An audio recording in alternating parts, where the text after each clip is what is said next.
مومن ایک سوراخ سے 2 دفعہ ڈسا نہیں جاتا. وہ جنہیں بار بار آزمایا.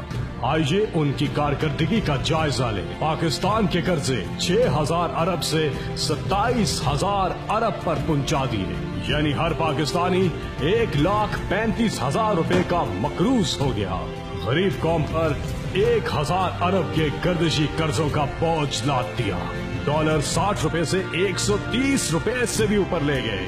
معیشت تباہ کر دی. آٹا، چینی، دال، گھی، بجلی، گیس کی قیمتوں میں 400% تک اضافہ کر دیا، جس سے عام آدمی کا جینا محال ہو گیا.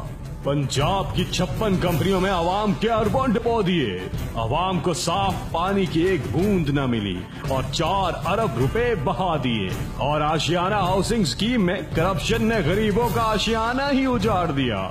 ان کا ہر میگا پروجیکٹ میگا کرپشن کا نمونہ پیش کرتا ہے. حضور، یہ ہیں وہ کرپشن کے تجربہ کار جن کی ساری کارکردگی اپنی جائیدادیں بنانے اور فیکٹریاں لگانے میں ہی ہے.